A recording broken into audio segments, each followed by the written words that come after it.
로마서 6장 1절에서 5절. 그런즉 우리가 무슨 말을 하리요? 은혜를 더하게 하려고 죄에 거하겠느냐? 그럴 수 없느니라.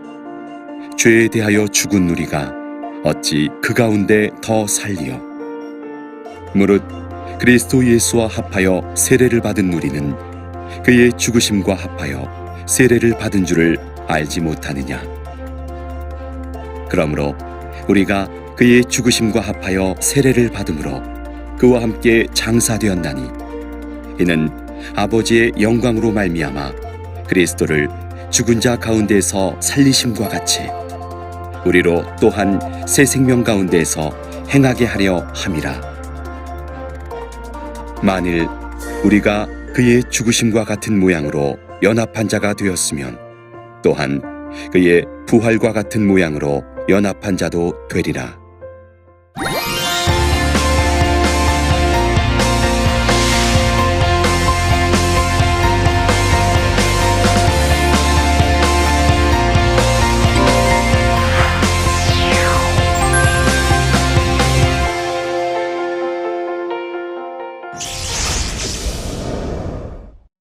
안녕하십니까.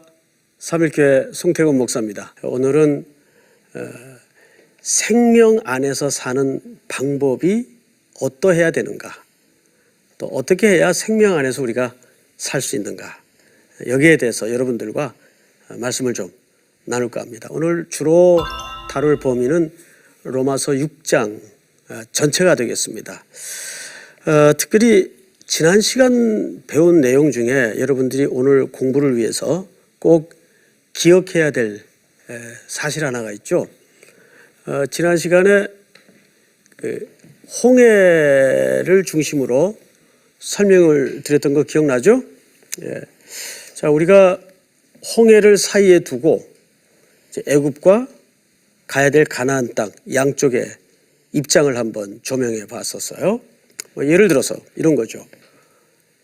애굽은 이들의 옛 삶의 자리입니다. 그리고 가나안은 이제 이들이 가야 될 땅이에요. 문제는 홍해를 건널 때 이 애굽 쪽에서 보면 히브리 노예들이 뭐 한다고 말씀을 드렸어요? 수장된다고 말씀을 드렸어요. 죽는 거죠. 여러분 혹시 이런 느낌 들지 않습니까? 내가 예수를 믿었는데도 여전히 죄의 종노릇을 하고 있어요. 그렇죠? 그래서 늘 그게 이제 갈등이고 이제 자괴감이죠. 나 왜 이럴까? 나 가짜 아닐까? 어떻게 생각하세요? 누구나 이 문제에 다 조금씩 발을 디밀고 있고 또 괴로워하고 있어요. 여러분, 우리나라에도 옛날에 이 양반 제도가 있었죠. 또 노예들이 있었고, 어느 나라에나 유사한 제도들이 다 있었습니다. 히브리인들도 마찬가지예요. 또 고대 사회도 마찬가지고. 자, 그런데 그 노예는, 내가 노예면 아들이 아무리 학벌이 좋고 똑똑하게 태어나도 그냥 노예 아들이에요. 자, 이 곤고함에서 완전하게 자유할 수 있는 방법은 있을까요, 없을까요? 없다고요? 있어요. 어떻게 하면 좋을까요? 한 가지밖에 없어요. 죽으면 돼요. 죽으면 죄와 노예라는 이 모든 사슬에서 완전히 자유하게 됩니다. 그래서 여러분, 오늘 로마서 6장에서는 제가 한 군데만 좀 읽어드리겠습니다. 이렇게 돼 있어요. 그런즉 우리가 무슨 말을 하리요? 은혜를 더하게 하려고 죄에 거하겠느냐?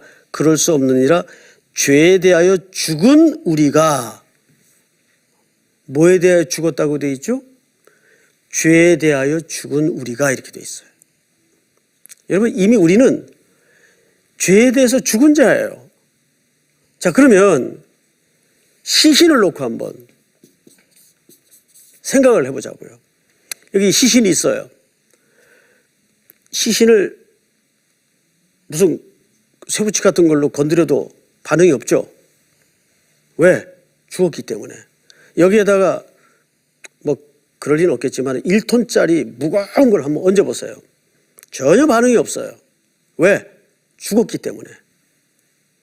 그런데도 여전히 우리 안에 죄의 환경과 동기만 생기면 바로 촉발이 되고 반응이 일어납니다. 그건 거꾸로 얘기하면 무슨 뜻입니까? 아직도 뭔가 내 안에 살아있다는 얘기예요. 그렇죠? 만약에 내가 죄에 대해서 완전히 정말 죽은 자면 그 반응이 일어나야 됩니까? 안 일어나야 됩니까? 일어나면 안 되죠. 죽었으니까. 그리스도와 함께 십자가에 못 박혔다 그랬어요. 그럼 성경이 거짓말인가? 자, 여기 이제 우리가 혼란이 있어요. 성경을 이해하는 방식을 잘 몰라서 그래요. 자, 우선 성경의 그 워딩을 우리가 어떻게 오해하는가 한번 보도록 하죠. 우리 로마서 6장 1절을 한번 보십시다. 그런즉 우리가 무슨 말을 하리요? 은혜를 더하게 하려고 죄에 거하겠느냐? 이 말은 사실상 어떤 말에 이게 받아낸 이야기인가 하면 로마서 5장에 보면 이런 본문이 있어요. 그냥 제가 읽어드릴게요. 그 바로 앞에 부분인데, 율법이 들어온 것은 범죄를 더하게 하려 함이라. 그러나 죄가 더한 곳에 뭐가 넘쳤다고 되어 있죠? 잘 아시죠? 죄가 더한 곳에 은혜가 넘쳤다. 자, 이 말을 우리가 굉장히 오해하기가 쉬워요. 실제 이렇게 생각하는 사람들이 있었어요. 그러면 은혜를 더 넘치게 하려면 죄를 더 많이 지으면 되겠네? 이 단어만 보면 그럴 수 있죠. 이게 이제 로마서 5장 20절의 말씀이에요. 다시 한번 그 부분을 읽어드릴게요. 이렇게 돼 있어요. 죄가 더한 곳에 은혜가 더욱 넘쳤나니. 죄가 더한 곳에 은혜가 더욱 넘쳤대요. 그래서 이 워딩을 잘못 이해해가지고 은혜를 더하게 하려고 죄에 거하겠느냐, 이 반문을 사도 바울이 의도적으로 한 겁니다. 자, 여러분, 이 본문은 그런 뜻이 아니죠. 죄에 대해서는 어떻게 했어요? 죽은 자예요. 그래서 원리와 원칙적으로는 죄에 대해서 반응이 일어나지 말아야 돼요. 근데 일어난단 말이에요. 어떻게 하면 좋죠? 그러면 거꾸로 이해를 하면 나는 가짜일까? 그럼 진짜 큰일 나게요. 예수님이 십자가에 죽으신 의미가 상당히 문제가 생기고 심각해지는 거죠. 그래서 우리는 성경을 이해하는 두 가지 방식을 알아야 돼요. 성경은 첫 번째, 미래 완료형으로 설명을 해요. 성경에는 놀랍게도 이런 시제가 굉장히 많아요. 두 번째는 진행형으로 소개를 해요. 어떤 예를 들어야 여러분 적합할까요? 구약에 한번 예를 들어보십시다. 구약에 보면 하나님께서 가나안 땅에 대해서 약속한 것을 모세가 글에다 남겨요. 그 글을 볼 당시에는 히브리인들이 가나안 땅에 안 들어갔을 상태예요. 그런데 뭐라고 얘기를 하냐면, 내가 이 땅을 너희에게 줄 것이니 주었노니. 과거 완료형으로 썼어요. 근데 문제는 아직 들어가지도 않았는데 주었다고 돼 있어요. 근데 이걸 어떻게 이제 성취해 가느냐? 진행형으로 설명하죠. 발바닥으로 밟는 모든 것을. 무슨 뜻입니까? 궁극적인 목적은 미래 완료형으로 설명을 합니다. 여러분, 십자가 위에서 예수님이 우리 죄값을 대신해서 죽으실 때 우리의 모든 것을 사실 영원히 단번에 이루셨어요. 십자가에서. 우리 시청자분들 그 사실을 믿습니까? 다 이루셨어요. 근데 그것이 어느 속에서 진행되고 풀어집니까? 시간과 공간 속에서 풀어지고 진행된다는 뜻입니다. 그러니까 여러분, 시간과 공간이라는 것은 인간에게 필요한 개념입니까? 하나님에게 필요한 개념입니까? 인간에게 필요한 개념이죠. 하나님은 시간과 공간이 필요가 없어요. 어느 한 공간에 매이는 분이거나 어느 한 시간에 속박되고 구속되는 분이 아니잖아요. 그래서 아들이신 예수 그리스도가 2000년 전 과거의 시간이지만 십자가에 못 박힐 때는 우리에게 이해를 위해서 시제가 필요한 거라고요. 이미 영원히 단번에 십자가에 우리의 구원을 완성해 놓으셨어요. 근데 문제는 이것이 그 완성이 어느 속에서 지금 진행되고 있죠? 시간과 공간 속에서 인간의 이해를 좇아서 설명이 되고 진행이 되고 있다고요. 조금 설명이 좀 딱딱하고 어렵기는 하지만 굉장히 중요한 개념이에요. 그런 차원에서 하나님은 우리의 구원을 완성하셨지만 여전히 우리 안에는 옛사람의 그림자도 있고 부족함, 이것을 이제 완성해 나가고 있어요. 근데 이 과정은 절대 실패할 수 없는 과정이라고요. 왜? 십자가에서 아드님 예수 그리스도께서 완부를 하셨기 때문에. 그래서 우리가 새 생명 가운데라는 말은 이제 그 안에서 뭐만 사실 남았는가 하면 철저히 그분이 우리에게 복되게 하신 그 계획을 순종하고 누리는 작업만 남았다고. 누리다. 이거 오늘 중요한 개념이에요. 지난주에도 잠깐 언급을 했죠. 누리다라는 말은 누가 앞으로 들어가는 작업이라고요? 하나님의 은혜의 자리에 이동되는 작업이에요. 우린 점점 조금씩이긴 하지만 하나님의 은혜의 보좌로 계속 지금 나가는 과정 중에 있다고요. 학교 다닐 때 이런 그래프를 여러분들 보신 기억이 있을 거예요. 이제 그래프가 이렇게 X대 무한대를 향해서 가죠. 근데 우리는 늘 이게 쭉 가는 법이 없어요. 늘 어떻게 갑니까? 올라갔다 내려갔다 올라갔다 내려갔다 올라갔다 내려갔다 이렇게 가요. 그러니까 우리는 뭐만 보냐면 여기서 여기까지만 봐요. 또 여기서 여기까지만 봐요. 그러니까 항상 우리에게 다가오는 느낌은 어떻습니까? 맨날 우리 이러는 것 같아요. 우리는 맨날 올라갔다 또 어떤 때 성령 충만했다가 또 성령 안 충만했다가 성령 충만했다가 안 충만했다가.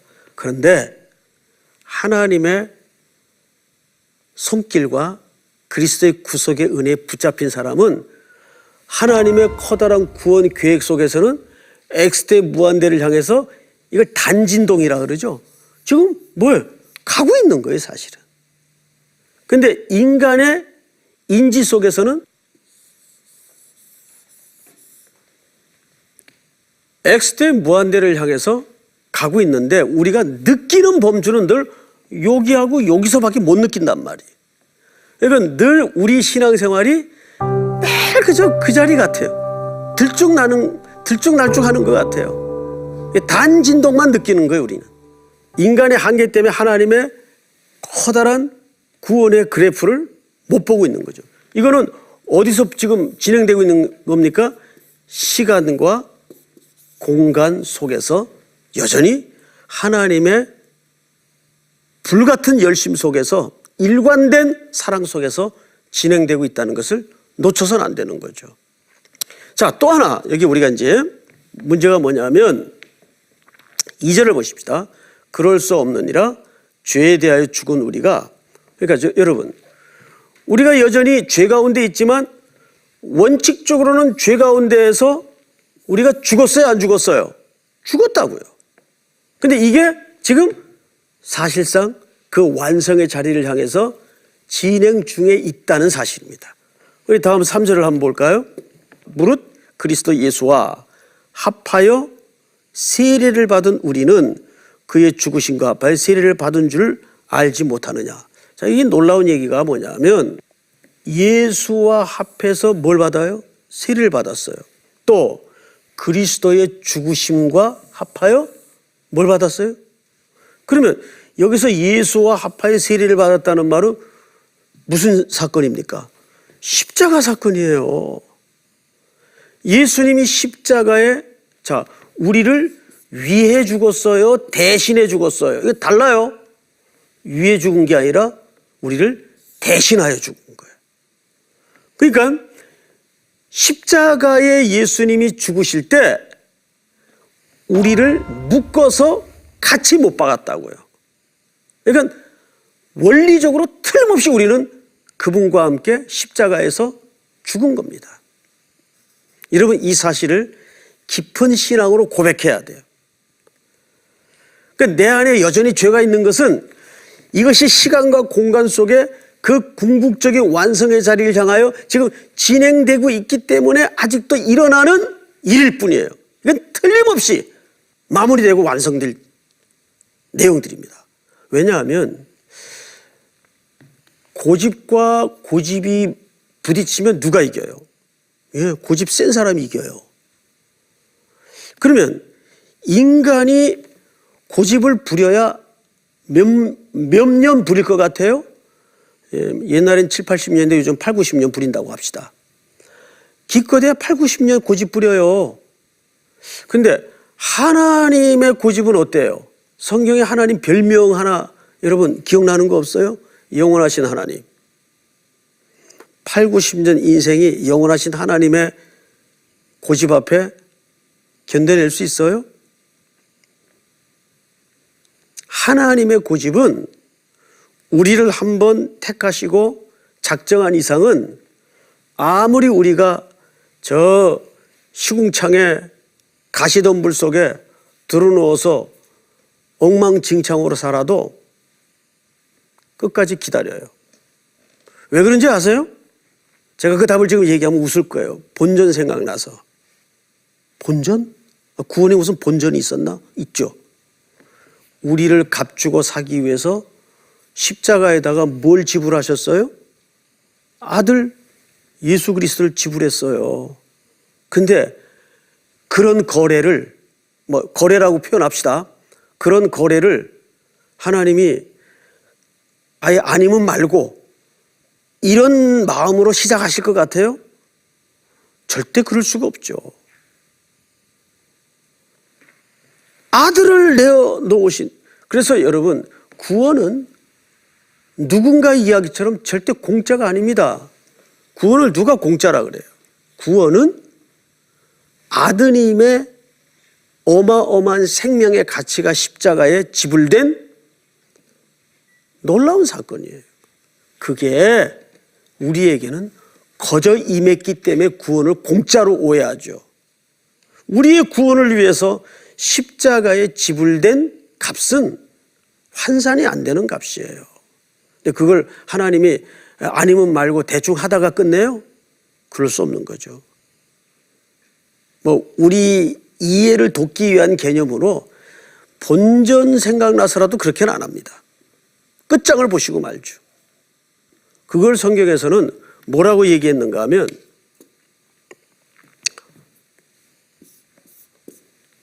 알파와 오메가라 그랬어요. 이 헬라 말의 첫 글자와 마지막 글자죠. 왜 그리스도가 나는 알파와 오메가라고 했죠? 하나님이 내 인생 속에 개입하신 이상은 내 인생 속에 계획한 모든 것은 그분이 끝장을 내는 거예요. 우리가 그 하나님의 영원하신 고집 안에 묶여 있는 거죠. 그래서 이 로마서는 우리에게 임한 구원이 어떻게 설명되고 어떻게 내게까지 왔는가를 설명하는 겁니다.